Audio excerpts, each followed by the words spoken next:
Incenso candle for cleansing, sobrang daming magandang reviews.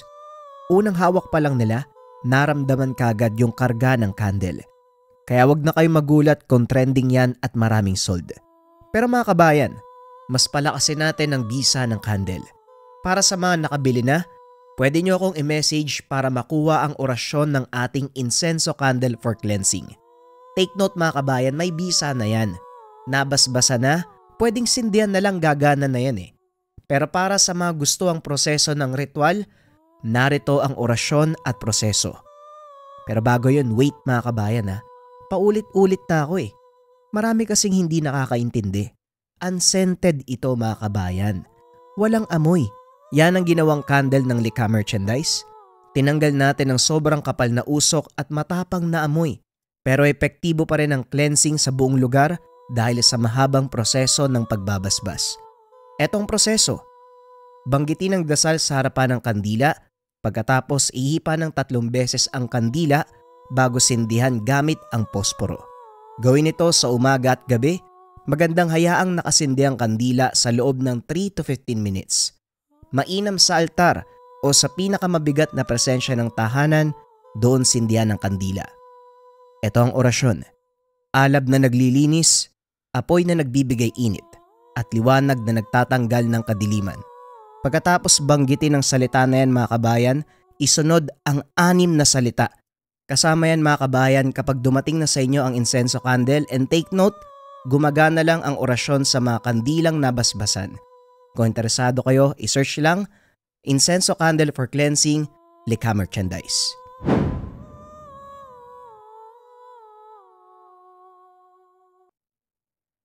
Ang kwentong ito ay hango sa totoong buhay.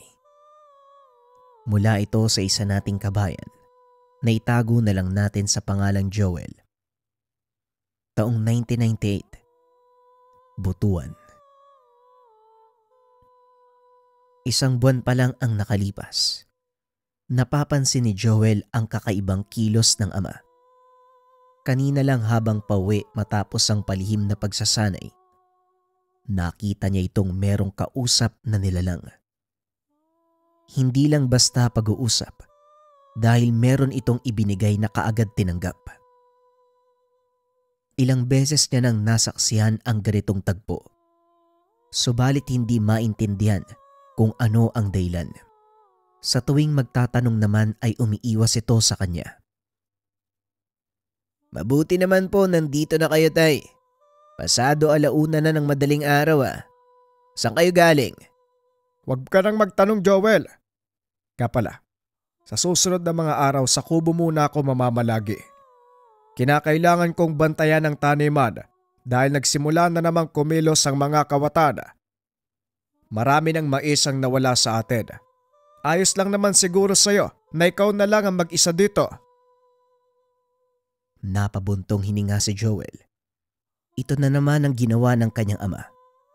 Umiwas sa dapat pag-usapan. Ayoko po sanang mangialam, tay. Pero nakakabahala na ang ginagawa nyo. Ilang ulit ka nang nakikipagkita sa aswang eh. Saka ano yung inabot sa'yo? Balak mo bang magpahawa sa kanila? Ikaw na rin ang nagsabi na madaling araw na. Bakit hindi ka magpahinga? Mauna na ako. Kumuha lang ako ng tubig at kape. Doon na ako sa kubo magpapahinga. Wika nito at kaagad nang lumabas. Pabalibag na sinarado ang pintuan. Hindi na nagulat si Joel. Ganito na ang kanyang ama. Nagagalit sa tuwing itatanong ang bagay na yon. Lumipas ang 1 linggo. Nakampante si Joel dahil hindi na lumalabas ang ama. Nasa kubo lang ito at nagbabantay sa pananim na mais. Ngunit kahit ganun, hindi niya maiwasang mapaisip kung talagang tapos na ba ang pakikipagtagpo nito sa aswang o sadyang may nangyayari na sa magulang. O Joel, andyan ka pala. Halika dito. Sabayan mo kung magagahan. Wika ni Tatay Makoy na nasa kabilang dulo ng taniman. Lumapit siya at tinulungan itong maganda ng mesa. Mabuti na lang at naisipan ko maganda ng talong. O ito, may pang-ulam na tayo ha. Kunin mo ang suka doon sa loob. May sili din doon sa buslo. Tumalima si Joel pero nababagabag sa kilos ng ama. Masayahin ito at punong-puno ng enerhiya. Maaliwalas ang muka. Taliwas sa reaksyong palagi niyang nakikita. Hindi ito palangiti pero ngayon nakuha ng tumawa. Pinagmasdan niya si Tatay Makoy hanggang sa natapos ang kanilang agahan. Nanibago siya dahil sa pag-uugali nito. Tay, ayos lang po ba kayo? Parang nanalo ka ng malaking halaga. Ang lawak pa ng ngiti mo, abot tenga. Hindi pa sa nanalo sa isang sugal, Joel. Kung alam mo lang ang dahilan ng aking kasiyahan, nako, pati ikaw matutuwa rin. Wika ni Tatay Makoy. Ngunit nang sagutin ang tanong nito, hindi na nag-abalang magsalita. Nagpaalam na lang din si Joel dahil meron pang pagsasanay na dapat daluan. Si Joel ay 23 anyos. Pamangkin ng isang manggagamot na ngayon ay nagsisilbing kanyang guro sa pagsasanay upang maging ganap na manunugis ng aswang. Si Tio Romulo, kapatid ng ina. 6 na buwan nila itong palihim na ginagawa. Ang binata na mismo ang lumapit para magpaturo. Hindi naman pinagkaitan dahil para sa manggagamot. Mas mainam ang ganito dahil nadadagdagan ang tagapuksa ng mga nilalang. Pagdating ni Joel sa tahanan ng Chewin, kaagad siyang sinalubong ng ina na paika-ikang naglalakad. Tinulungan niya itong makabalik sa pagkakaupo. Ang karamdaman ng ina ang nag-uudyok sa kanya na matuto ng lihim na karunungan dahil may aswang na nagkasala rito. Sisingilin upang makaganti. 1 taon na ang nakalipas nung magsimulang indahin ng ina ang pananakit ng tuhod. Akala niya ng una ay normal na sakit lamang. Pero habang tumatagal, kakaiba na ang sintomas na pinapakita. Mabuti na lamang. Nandiyan ang Chewy na manggagamot subalit sa sandaling humingi sila ng tulong. Hindi na ito kinilala ng kanyang ama. Magkaaway kasi ang dalawa dahil lamang sa isang pagkakamali na dapat si Tatay Makoy ang sisihin. Pero binaliktad at si Tio Romulo ang pinalabas na makasalanan. Ito ang nag-ugat para ituring na kaaway ang isa't isa. At dahil hindi na kinilala ng ama ang ina, sa Chewy na lamang ito nakituloy na maluwag namang tinanggap. Nay, hindi niyo na po kailangan tumayo para salubungin ako. Ako po mismo ang lalapit sa inyo. Kumusta kayo? Mabuti naman ang pakiramdam ko, anak. May pagkakataon lang na sumasakit ang aking tuhod, pero hindi na kagaya ng dati. Nga pala, kamusta ang ama mo? Huwag niyo na intindihin si tatay. Sa ngayon, meron siyang ginagawa. Pero inaalam ko pa kung ano talaga eh. Huwag kayo mag-alala, Nay. Akong bahala sa kanya. Si Tio Romulo po nasan? Nasa likod nag-iiyaw ng manok at isda para sa tanghalian.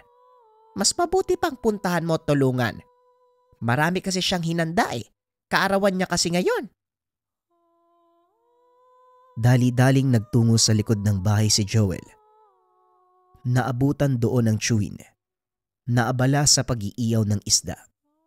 Nilapitan niya ito at binati. Maligayang kaarawan, Tiyo. Panibagong taon ng buhay.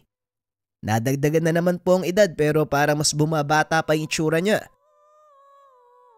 Wika ni Joel. Tanghaling tapat. Bubungad yung pambobola mo. Ganun talaga ang buhay na mga gwapo. Imbis na tumanda, mas bumabata sa paglipas ng panahon. O ito, pakitapos. Masyado nang mainit yung kamay ko, kakaihaw eh. Nga ho pala, Tiyo. Kumusta po ang karamdaman ni nanay? Natanggal na ho ba sa katawan niya ang sumpa? Kaninang umaga sinuri ko siya. Wala na ang sumpa. Pero ipagpapatuloy ko pa rin ang gamutan hanggang sa katapusan ng buwan para makasigurado tayo. Ikaw ba? Kumusta ang kondisyon ng katawan? Magsasanay tayo mamaya at kapag pwede na, may ibibigay ako sa'yo. Maayos naman ho yung kondisyon ng katawan ko, tiyo. Parang kaunti na lang kaya ko nang lumaban. Ano po pala yung ibibigay nyo? Malalaman mo mamaya. Ituon mo muna ang iyong pansin sa iniyaw. Nasusunog na eh.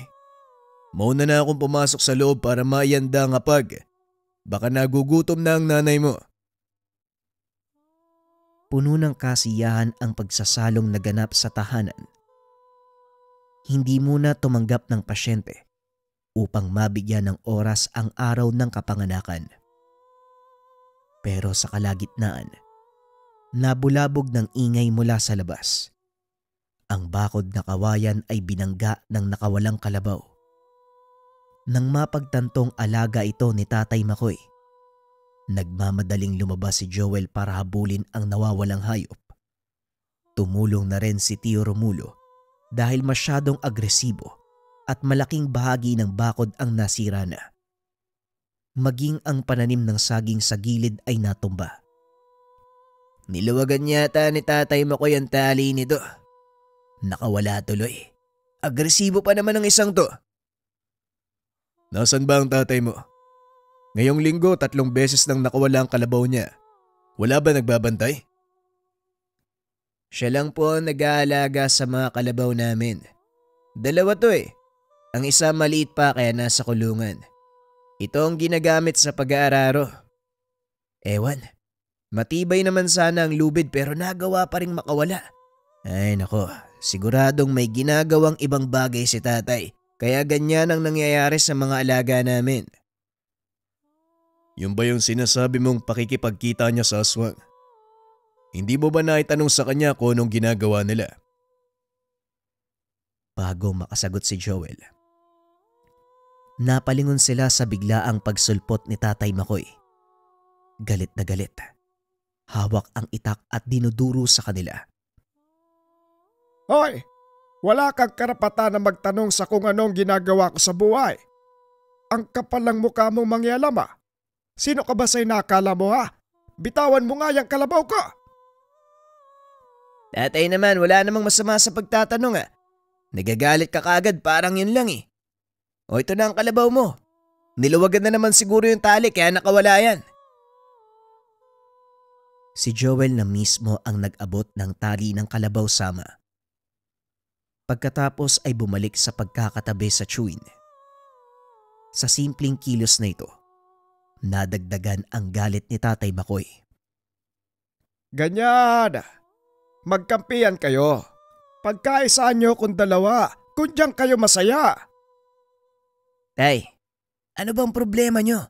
Hindi naman kayo inaano ah. Lasing po ba kayo kaya nagiinit yung ulo nyo ng ganyan? Sumasabay pa sa tirik na araw oh.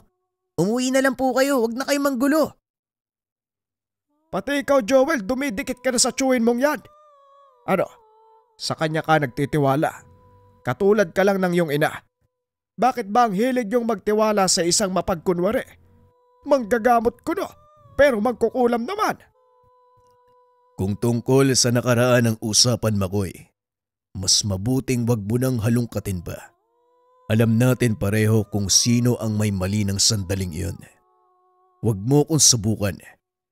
Konti na lang ang pasensya ko sa'yo. Huwag mong ubusin. O bakit parang nanggigigil ka? Halika dito, ipakita mo ang tunay mong kulay. Hindi yung nagmamalinis ka. Dahil ang totoo, may timang budhi mo. Napabuntong hininga na lamang si Tio Romulo. Kahit gaano pa kalaki ang kanyang galit kay Tatay Makoy, hindi niya magawang patulan dahil nag-aalala sa kapatid at sa pamangkin. Marahan siyang tumalikod at bumalik sa loob ng bahay. Nagpatuloy sa pagkain. Tignan mo na, duwag ka. Kung sa bagay, wala ka namang laban sa akin eh. Naturingan ka manggagamot. Titiklop lang naman sa isang ordinaryong taong kagaya ko. Tay, tama na ho yan. Kung ano-anong sinasabi nyo, maya naman kayo. Hindi natin bahay ito. Bakit ba? Sa tingin mo ginusto ko magpunta sa lugar na to. Napadpad ako dito dahil hinahanap ko ang kalabaw. Nasa Katinuan pa ako para sadyain ang bahay na ito. Ikaw naman, Umuwi ka na. Kung gusto mong meron ka pang ama na mauuyan sa tahanan. Napailing na lamang si Joel sa inasta ng ama. Hindi makapaniwala sa biglaang pagbago ng ugali. Kanina ay masaya at magaan kung makitungo. Ngayon ay parang bulkan na sumabog. Pagsapit ng hapon, nagtungo na sila sa lugar na kanilang pinagsasanayan. Mano-manong laban ang naganap sa pagitan ni Joel at ng Chewin. Susubukin nila ngayon ang kanyang lakas, liksi at konsentrasyon. Habang naglalaban, hindi maiwasang matuwa ni Tio Ramulo dahil sa determinasyong ipinapakita ng pamangkin. Hindi niya akalain, makalipas ang ilang buwang dahan-dahang pagsasanay, handa na ito ngayon. Matapos ang mahigit 2 oras na walang tigil ng pagpapalitan ng lakas, nagpahinga muna sila. Parehong hinihingal. Kagad lumaklak ng tubig dahil sa pagkauhaw. Tagaktak ang pawis. Bagyang nanginginig ang katawan. Hanggang dito na lang ang pagsasanay natin, Joel. Bukas na bukas, papahintulutan na kita na gawin ang iyong misyon. Talaga po ba? Kung gano'n, numanda sa akin ang aswang na yan. Matitikman niya ang inipon kong galit sa loob ng ilang buwan. Sa wakas, may pagiganti ko na si nanay. Halika na, malapit nang dumilim. Umuwi na tayo dahil may ibibigay pa ako sa iyo. Nakangiting sumunod si Joel sa Chewin. Hindi niya alam kung ano ang ibibigay nito. Pero labis na tuwa ang naramdaman. Wala siyang inasahan na matatanggap pagkatapos ng pagsasanay dahil ang gusto lamang ay maianda ang sarili sa pinaplanong paniningil sa nilalang na nagkasala sa kanyang ina. Pagdating ng tahanan, kagad niyang pinapasok si Tio Romulo sa kwarto.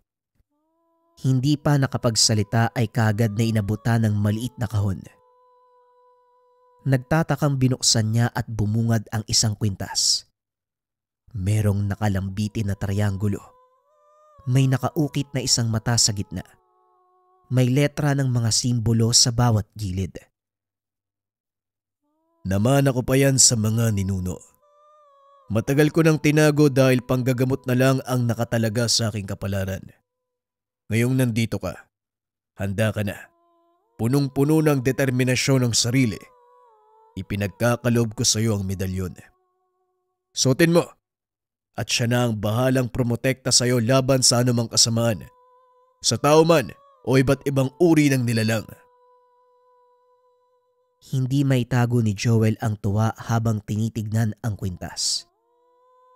Kagad niya itong isinuot. Ilang sandali pa'y may naramdamang enerhiya mula dito. Naubusan siya ng salita para magpasalamat. Niyakap na lamang ang Chewin. Hindi lang yan ang ipagkakalob ko. Nagpagawa ako ng patalim para sa pisikal na atake. May tangan ka at merong panlaban na tatapos sa hininga ng makakalaban. Itong itak, matalim at isang saksak lang, kaya mo nang ikamatay. Nilagyan ng orasyon at binasbasan. Ikaw na mag-aalaga nito simula ngayon. Handa na ako, Tio. Ngayon na kumpleto na ang kargada. Sisiguraduhin ko. Wala nang kawala ang nilalang na yun sa oras na mahanap ko siya. Kahit sa amang sulok magtago ang hayop na yan, gagalugarin ko, mapugutan lang siya ng ulo. Wika ni Joel. Pagkatapos silang magapunan, nagpaalam si Joel na uuwi na sa ama. Hindi siya pwedeng matulog sa tahanan ng Chewin dahil paniguradong susugod ito. Kaya naman umiwas na lang sa gulo. Joel anak, sigurado ka ba sa napagkasunduan nyo ng Tio Romulo mo? Anak, magaling na ako ha. Huwag mo nang isipin yung nangyari noon. Nay, hindi ho pwede. Malaki ang kasalanan ng aswang na yun sa atin. Kamuntikan pa kayong maging halimaw. Hindi pwedeng baliwalain ang ganung bagay. Alam kong hindi mabuting gawain ng pag-iiganti. Pero wala naman pong masama kung gusto lang nating ibalik sa kanya ang ginawa sa inyo, hindi po ba? Huwag po kayo mag-alala. Sagot ako ni Tio. Hindi niya ako papabayaan. Gayon din ako sa aking sarili. Mauna na po ako dahil baka hinahanap na ako ni Tatay Makoy. Magpahinga na po kayo. Habang binabaybay ang kahabaan ng daan, hindi na siya nagdala ng sulo dahil maliwanag naman ang buwan. Hawak-hawak pa ang medalyon habang nakangiti. Hanggang ngayon hindi pa rin makapaniwala sa binigay ng chewin. Pagliko niya sa gawing kanan, napawi ang pagkakangiti. Matapos maramdaman ang malakas na enerhiyang tangan, nag-iinit ang medalyon. Nagiging maalinsangan ang lugar. May banta ng panganib, pero wala sa kanyang isipan ang tumakbo. Sa halip ay hinanap ang pinagmulan ng kakaibang pakiramdam. Lumiko siya, sumuot sa kakawyan. Hindi na nagulat nang makita ang tatay na nakikipag-usap sa aswang. Subalit nadagdagan ng kaalaman tungkol sa presensya ng nilalang. Ganito pala ang reaksyon ng medalyon kapag merong aswang sa malapit. Ayos to. Madali kong matutunto ng animal. Pero uunahin ko muna yung kalokohan ni tatay. Wika ni Joel habang minamanmanan sa hindi kalayuan ang ama at ang aswang.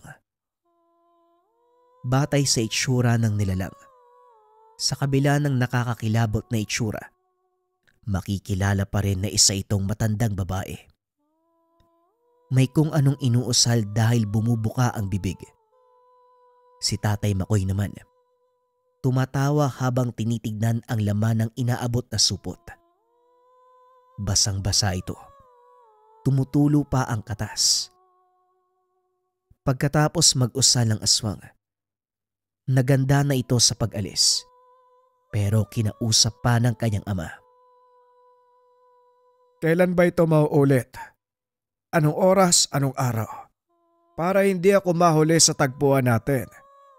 At saka kung pwede, damihan mo na lang dahil malakas kumain ng alaga ko. Kulang na kulang ito. Napatras si Tatay Makoy nang biglang umangil ang aswang. O kumalma ka.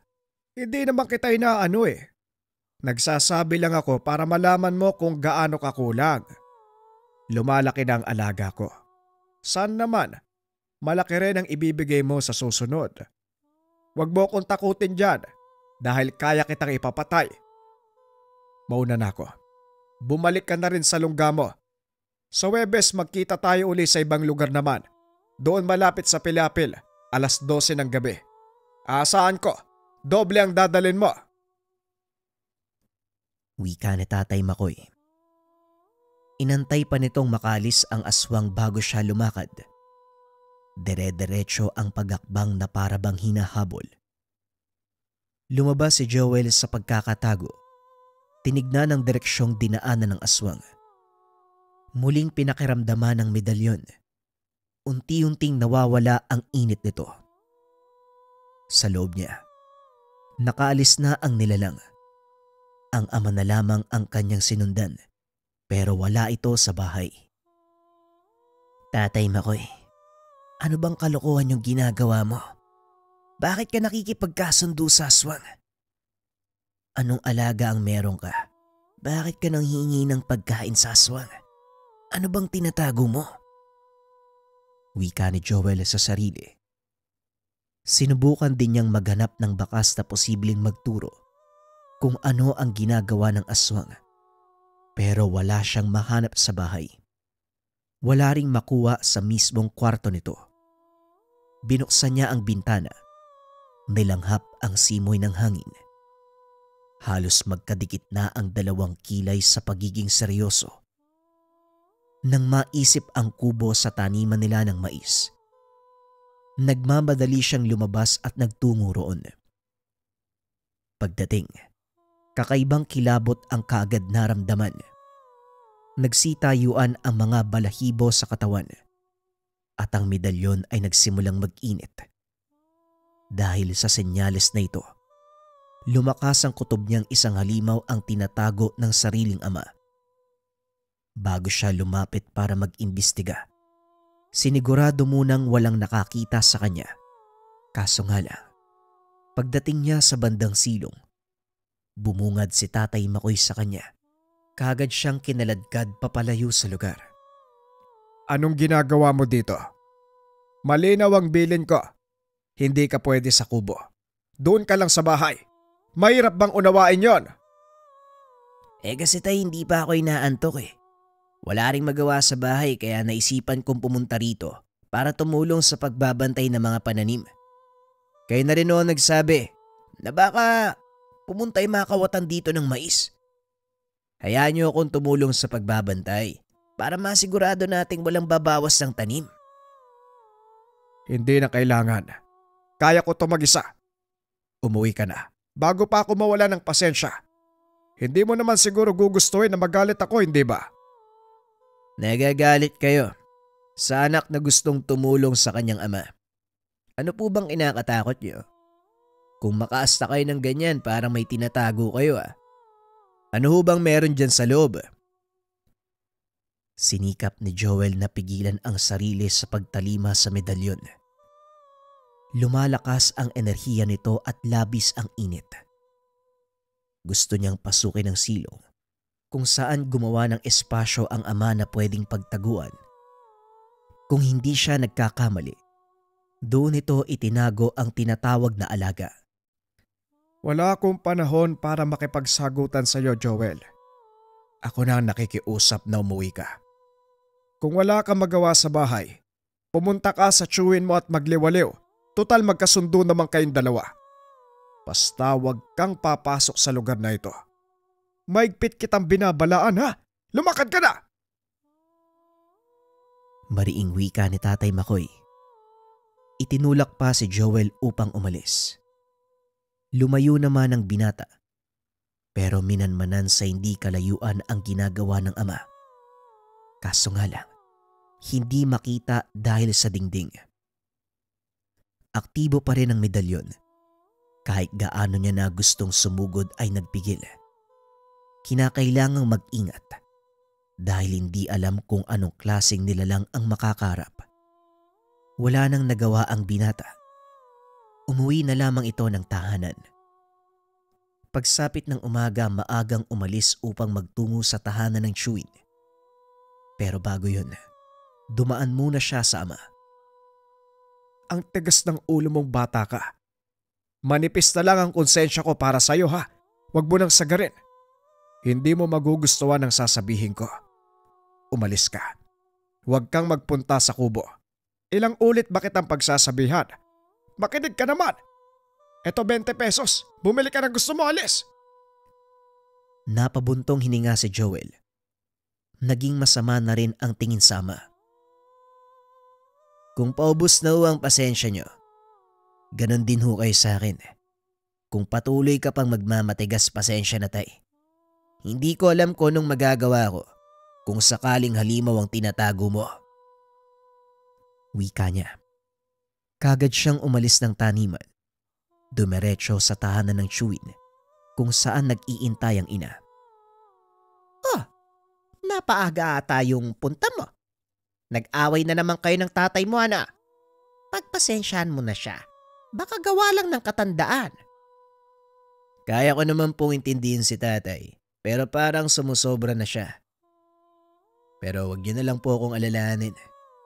Kahit ganito naman, hindi niya ako nagagawang saktan, kaya wala kayong dapat ipag-alala. Nga po pala, nasa nung si Tio Romulo, kailang huyo nandito eh. Nagpunta saglit sa tindahan.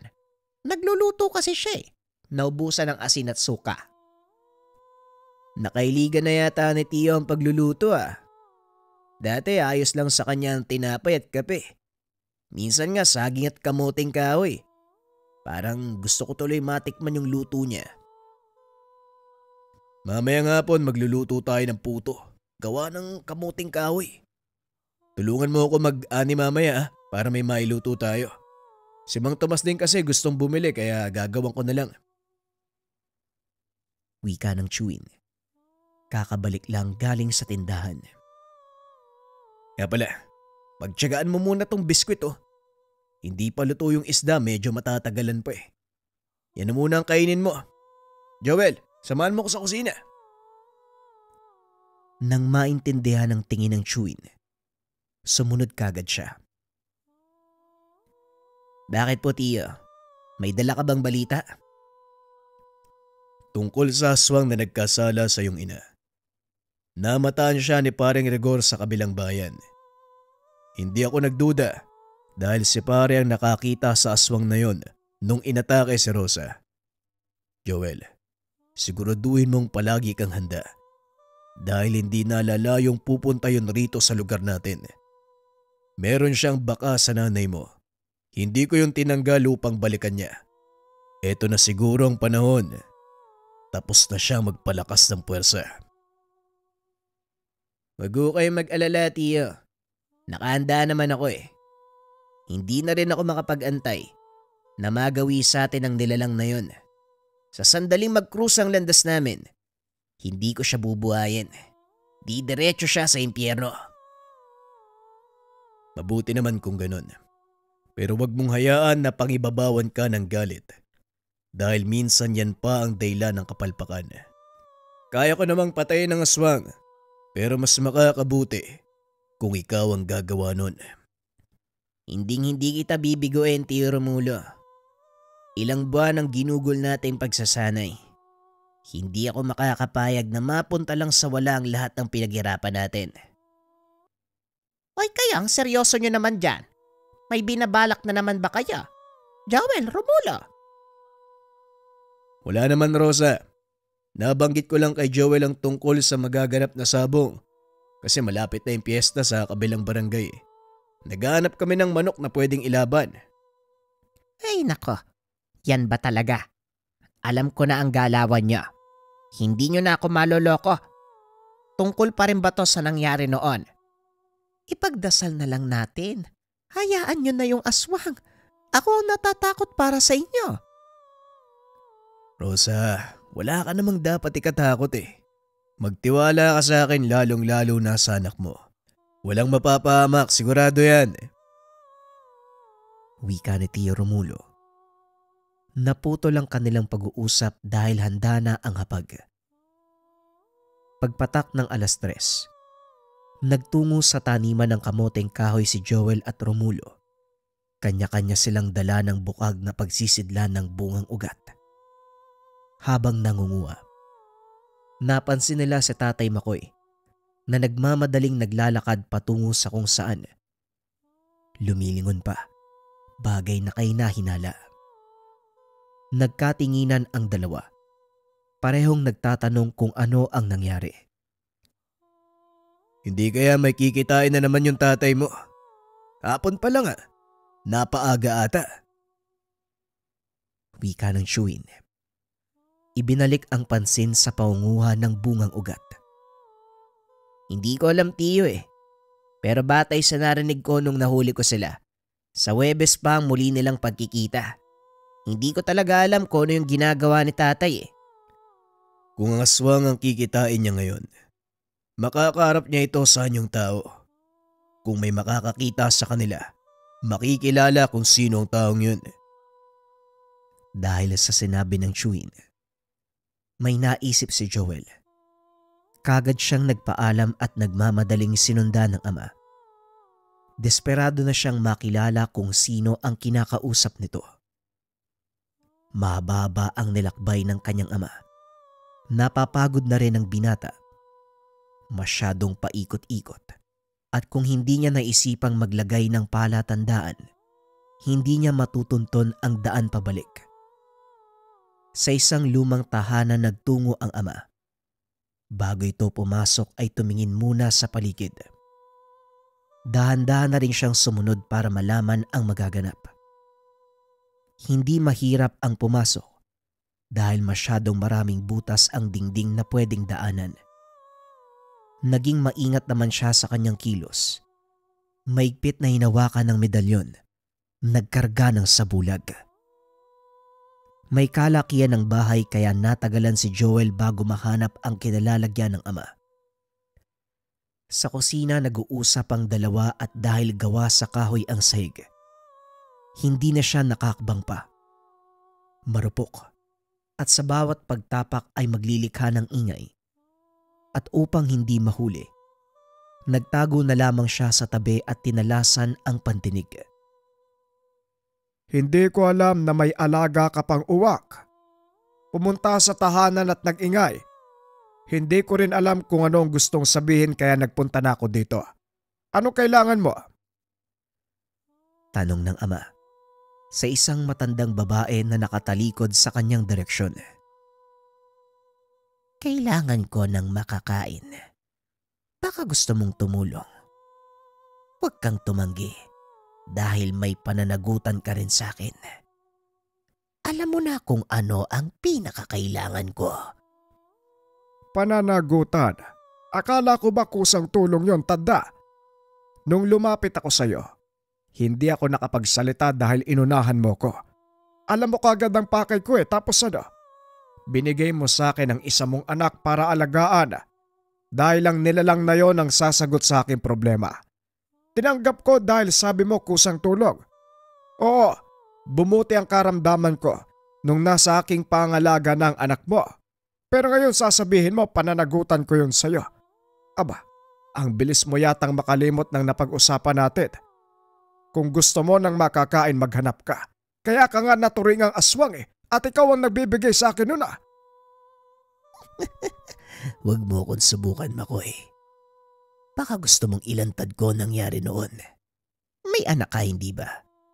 Kasalukuyang nagsasanay sa pagiganti sa nambiktima sa kanyang ina. May kapatid din ang asawa mo na isang manggagamot na may sapat na kaalaman para pumatay ng isang nilalang. Kung hindi mo ko tutulungan ngayon, magiging katapusan mo sa sandaling magsalita ako. Teka, huwag kang magkakamali, tanda. Baka nakakalimutan mo may kinalaman ka rin sa nangyari. Kung ilalaglag mo ko, hindi lang ako mapapatay nila. Maging ikaw, magkasabot tayong dalawa, tandaan mo yan. Ikinuyom ni Joel ang kamao. Nandidilim ang paningin sa mga narinig. Hindi niya akalain na ang nangyari dati ay planado. Bumigat na rin ang pakiramdam. Gustong tapusin ng sariling kamay ang buhay ng dalawang nasa harapan. Pero kinalmahan niya ang sarili dahil nais pang malaman ang buong katotohanan. Merong pagkain dyan sa balde. Ibigay mo sa anak ko. Sa Huwebes. Kung wala ka namang ibibigay sa akin, alam mo na ang mangyayari. Wika ng matanda. Tinalikuran na ito ni Tatay Makoy. Nagtungo sa kabilang bahagi ng bahay. Kinabahan na rin siya dahil napatingin ito sa paligid. Akala niya mauhuli na pero binaliwala lang nito ang napansin. Sunod niyang nakita ang ama na may buhat-buhat ng isang balde. Galit itong lumabas ng bahay. Binaybay na ang daan pauwi. Nang siya na lamang ang naiwan sa tahanan ng matanda. Gusto na sanang sumugod pero naisip na baka mas malakas ito kumpara sa kanya dahil naroon sa baluarte. Sa ngayon ang kanyang ama ang sinundan. Katulad ng inasahan sa kubo ito dumiretso. Hindi na nagpigil pa ng sarili si Joel. Kagad niyang sinugod si Tatay Makoy at harap-harapang kinumpronta. Tay, tama ho ba ang narinig ko? May kinalaman kayo sa nangyari kay nanay. Kaya pala wala kayong balak na mahanap ang aswang na ng biktima kay nanay. Kaya pala parang nasiyahan pa kayo. Ikaw rin palang may pakana. Anong klase kang asawa? Nagulat si Tatay Makoy. Hindi malaman kung ano ang sasabihin. Pero kaagad ding nakabawi. Hindi ba sinabi ko sa'yo, bawal kang pumunta sa kubo? Ang tigas ng kukote mo, Joel. Ilang ulit ko bang sasabihin? Kailan mo ba balak umamin, Tay? Nasusuka ako sa inyo. Nakakaiya ka.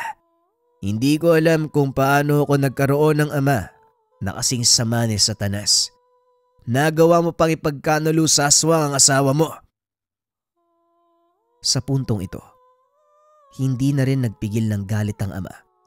Nagkasigawan at naibunyag ang isa pang katotohanan na gumulat kay Joel. Manahimik ka. Matagal na akong nagtempe sa'yo dahil itinuring kitang sakit. Pero parang panahon na para malaman mo ang katotohanan at para tantanan mo ko. Hindi kita anak, Joel. Hindi ka galing sa dugo ko. Kaya wala kang karapatang magsalita laban sa akin. Anak ka ng kababata ng nanay mo. Hindi ako ang iyong ama. Naiintindihan mo ba? Nanlumo si Joel sa narinig. Hindi inasahan na malaman ang bagay na ito. Gusto lang sanang malaman ang katotohanan tungkol sa nangyari sa ina. Pero ibang katotohanan ang binigay ng ama. Tama ang narinig mo. Matagal ko nang alam Nung 3 taong gulang ka pa lang. Pero pinatawad ko ang nanay mo. Kasi akala ko, isang beses lang nangyari ang pagkakamali na yon pero hindi pala. Naulit pa ang lintik. Yung kapatid mo na pinagbuntis niya, hindi ko anak. Sinong ama? Yung dati niya rin kaklase. 2 beses akong niloko ng nanay mo. Oo, ako ang tumawag ng aswang para patayin ang pesteng rosa na yon. Pero maswerte dahil may sumaklolo. Ang lintik mong tiyuhin at ang kaibigan niya. Ano? Masisisi mo ba? Kumaganti lang ako. Pero hindi sa ganun paraan. Pinagtangkaan mo ang buhay ng nanay ko. Wika ni Joel sa ama. Walang tigil na pinagsusuntok. Pero dahil may taglay siyang kakaibang lakas, hindi magawang manlaban ni Tatay Makoy. Tuluyan itong humandusay sa lupa. Dumadaing sa natanggap na bugbog. Nang masulya pa ng balde, binuksan niya at bumungad ang nangangamoy na lamang loob. Nagmamadali siyang nagtungo sa silong ng kubo at doon nakita ang nilalang na ginawang alaga ng ama. Isa ring aswang. Pero bago pa man mapuksa ay nakaladkad na. Nakabawi ito. Pinaghampas siya ng 2x2. Natamaan sa ulo kaya ganun na lamang ang pagkahilo. Direktang bumagsak sa lupa. Bago siya mawalan ng malay, narinig niya ang ama na pinatakas ang nilalang. Nagising na lamang si Joel na nasa harapan na ng tiyuhin. Nabahala ito nung sinundan niya ang ama. Hinanap siya kung saan-saan hanggang sa napadpad sa kubo at naabutang wala siyang malay. Kuya, gising na si Joel. Anak, kamusta ang pakiramdam mo? Kagad sinuri ng tiyuhin ang kalagayan niya. Pinalitan nito ang halamang gamot na nakabenda sa kanyang ulo. Mabuti at hindi malala ang pinsala sa ulo mo. Nabigla ka kaya nawala ng malay Yung tatay mo ba ang may gawa nito? Marahang tumango si Joel. Sasabihin na sana niya ang nadiskubre. Subalit itinikom ang bibig. Naintindihan ng tiyuhin ang ibig sabihin nito. Kaya iniba na lamang ang usapan para hindi magduda si Nanay Rosa. Joel, inumin mo ang gamot para bumalik sa kondisyon ng iyong katawan. Magpahinga ka na muna. Huwag maglikot para hindi mabinat. Rosa, bumalik ka na sa kwarto mo. Ako nang bahala kay Joel, magpahinga ka na rin. Gusto sanang manatili ni Nanay Rosa sa tabi ng anak. Pero pinilit ni Tio Romulo para mabigyan sila ng oras ni Joel. Ikaw na lamang ang naabutan ko sa kubo. Sabihin mo sa akin kung ano ang ginawa ni Makoy. Huwag kang matakot na magsalita. Ako mismo ang haharap sa taong yun. Tio, ano po bang alam niyo sa nangyari kay nanay? Ang sabi ni tatay, 2 beses siyang nagloko. Kaya naging ganon ang pakikitungo niya. Talaga po bang hindi siya ang tatay ko? Maging ang sanay kapatid ko na nasawi nung sinalakay kami ng aswang. Hindi rin galing kay tatay. Nabigla ang Chewin sa kanyang sinabi. Kaagad napaiwas ng tingin. Tiyo, totoo ho ba? Naguguluhan na ho ako eh.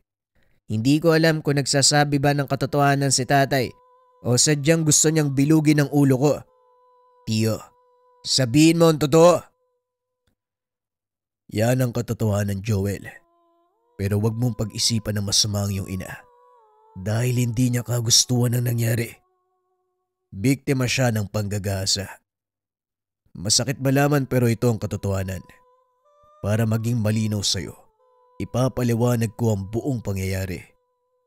Nung araw na namasukan bilang katulong sa Maynila si Rosa, naaktuhan niya na may kalupitan ng naging among lalaki. Ginahasa siya. Umuwi ang ina mo. Humingi ng tulong pero wala akong magawa. Malapit sa batas ang pamilya ng lalaki. Ipinagdasal na lang namin na karmahin siya. Ang pangalawa, noong naimbitahan sa karawan ng dating kaklase, nagpunta ang buong klase kaya tumungo siya pero nung nangyari, naulit ang mapait na nakaraan. At doon niya ipinagbuntis ang kapatid mo. Pero hindi nabuhay dahil nabiktima ng aswang. At alam mo kung ano mas masakit? Walang ginawa si Makoy kung hindi sisihin si Rosa sa nangyari sa kanya. Sa halip na tulungan ng asawa, pinandirian pa dahil nalawayan ng ibang lalaki. Kaya nga binawi ko siya sa ama mo eh. Patawarin mo ang iyong ina kung naging bunga ka ng karahasan. Pero mahal na mahal ka niya. Mas lalong nanggalaiti sa galit si Joel para sa ama. Nakaramdam ng awa para sa ina. Nanikip ang kanyang dibdib. Bumigat ang kalooban. Kilala niyo ho ba yung demonyong gumawa nun kay nanay? Gusto ko silang patayin. Sinagot na ng karma ang dati niyang amo na aksidente. Patay na. Ang kaklase niya wala na rin. Ako mismo ang pumatay. Sa galit ko hindi ako nakapagpigil. Inabangan ko sa daanan at doon ko ginilitan ng leeg. Hindi ako nagsisisi sa ginawa ko dahil mas masahol pa siya sa demonyo. Wika ni Tio Romulo. Mababakas ang galit sa boses nito. Kung ganoon, Tio, wala na pala tayong problema sa dalawang yun. Si tatay na lang at ang kasabot niyang aswang. Sila ang kailangang tugisin. Kasabot na aswang? Anong ibig mong sabihin? Tio, noong nalaman ni tatay na hindi niya anak ang ikalawang pinagbubuntis ni nanay, kinain siya ng galit. Ang sabi niya nagtawag siya ng aswang at tinuro si nanay. Anong klaseng asawa ang gagawa ng ganung bagay para sa sariling kabiyak?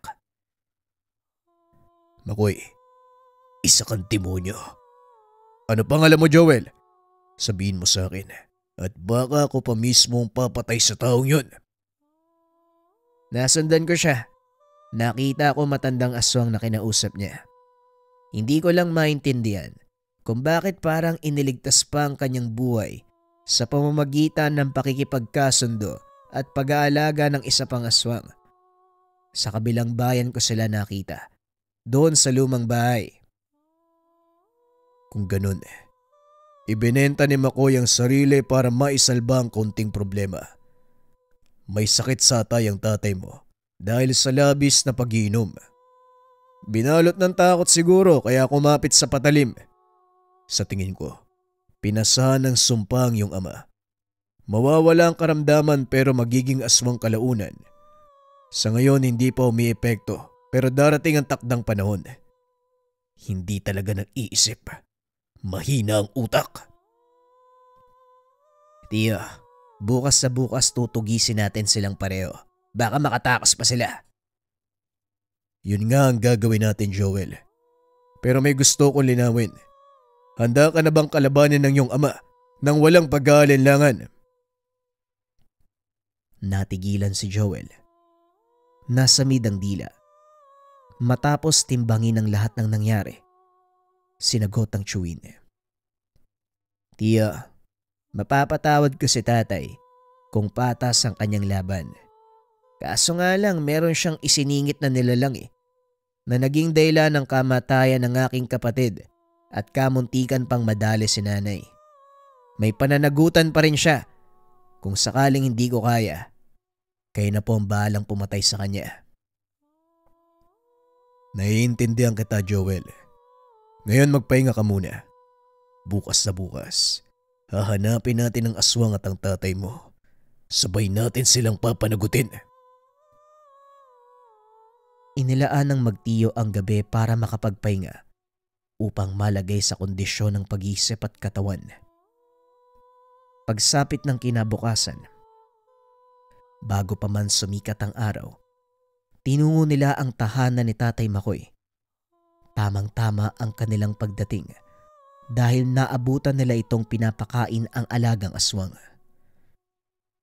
Bilisan mo ang pagkain dahil kailangan nating umalis bago sumikat ang araw. Hindi ka na pwede dito. Maging ako dahil paniguradong susugod si Joel at ang kanyang nagmamagaling na tsuwil. Hindi ko napigilan ang aking bibig. Nasabi ko ang katotohanan, bilisan mo na! Kulang pa ba yan? Ay naku naman. 2 aswang ang tinumba ng nanay mo para lang may makain ka. Tapos ngayon kulang pa rin. Maging si Tio Romulo ay nagulat sa nasaksiyan. Aminado siyang kakaunti lang ang kaalaman pagdating sa aswang. Pero hindi niya akalain na may uri ng nilalang na kakainin ang kanyang kapwa. Bago matapos ang paghahanda ni Tatay Makoy sa pag-alis, pumasok na sila. Dumiretso ang chewin sa aswang. Kaagad itong pinagsasaksak. Kompleto naman ang kanyang dala. Sapat na ang langis at patalim para putulan ito ng hininga. Masyadong mabilis ang pangyayari na ikinagulat ni Tatay Makoy.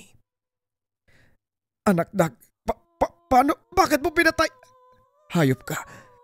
Kahit kailan, pakialamero ka talaga. Maya ka, Makoy. Ikaw pa ang may ganang magalit, gayong ikaw ang may kasalanan dito. At sa tingin mo ba, sinulsulan ko si Joel? Para malaman mo, siya mismo ang lumapit sa akin upang maipagiganti ang ina na hindi mo kailanman magawa dahil isa kang duwag, makasarili at demonyo.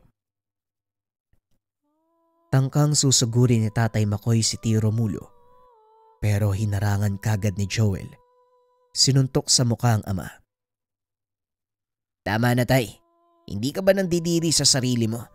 Sa ginawa mo, wala kang pinagkaiba sa kanila. Isa kang halimaw. Demonyo!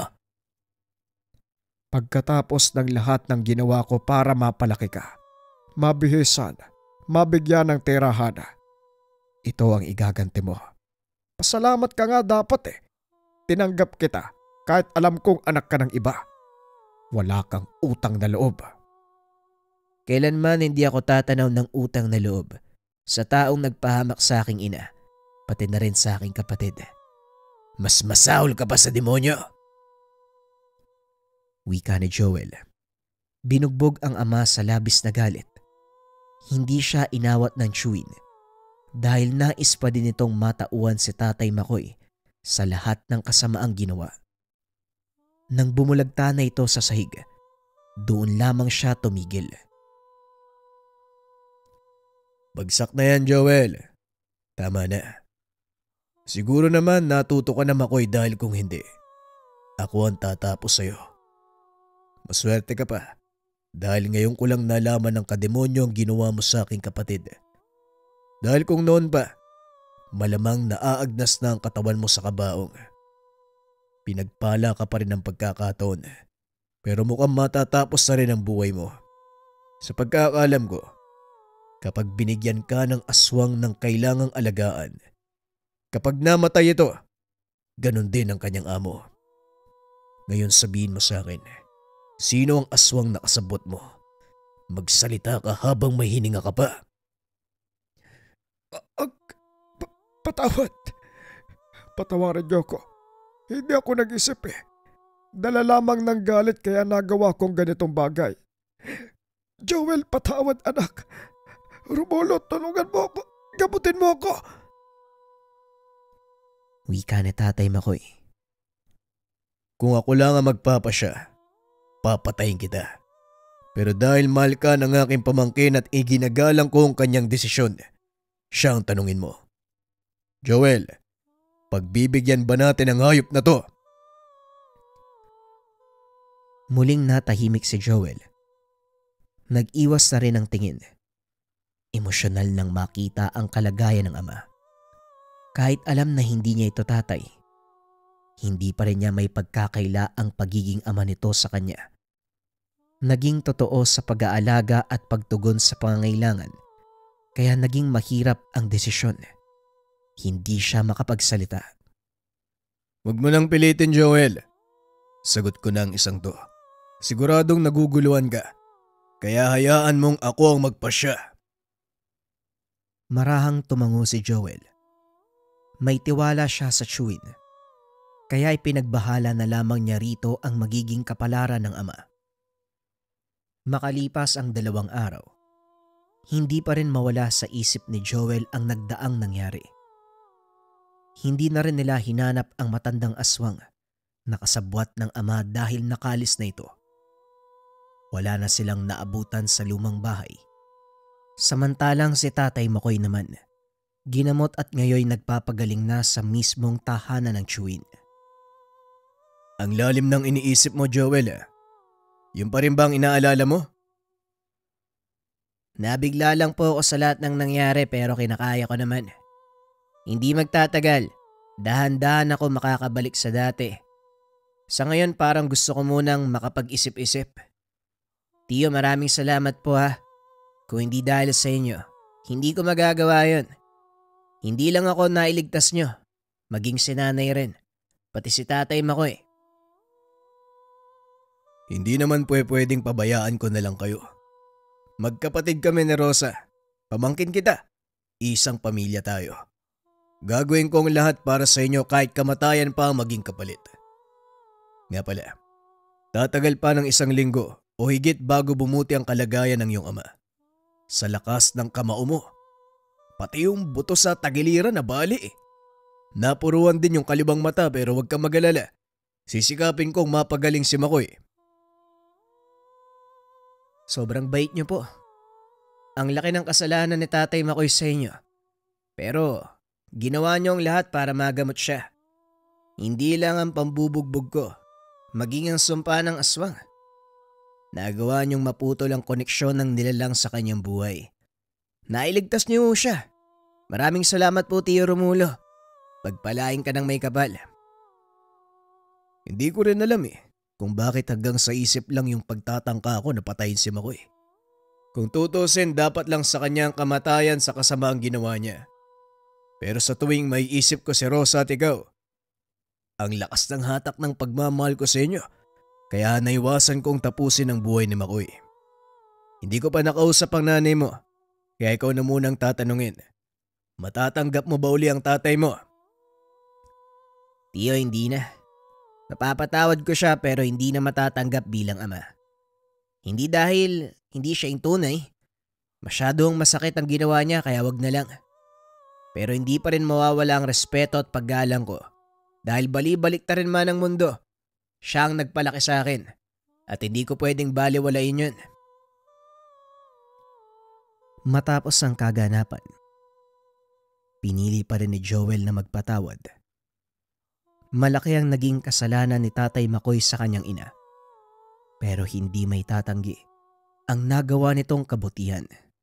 Nang gumaling na ang ama, bumalik na ito sa tahanan at namuhay ng mag-isa. Napatawad na rin siya ng asawa pero hindi na pinilit pa maging buo. Dumadalaw rin naman si Joel subalit mahalata ang pagdistansya.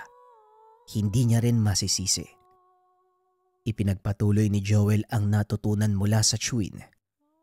Sa paglipas ng panahon mas lalong nadagdagan ang kanyang kaalaman pagdating sa usaping aswang. Naging kampante ang Chewin dahil buo na ang tiwala sa pamangkin. Hindi pinipigilan sa anumang oras na gawin, lalo na kung papatay ng mga nilalang. Sa tuwing aalis para manugis, inaabangan niya ito at inaantay ang pag-uwi. Sa simpleng kilos ni Tio Romulo, mas lalong napagbutihan ni Joel ang tungkulin. Masalimuot man ang naging buhay, ngunit ito ang ginamit na inspirasyon ni Joel upang tumulong sa ibang tao. Ginamit niya ang sakit ng kapalaran bilang inspirasyon na tumulong sa iba.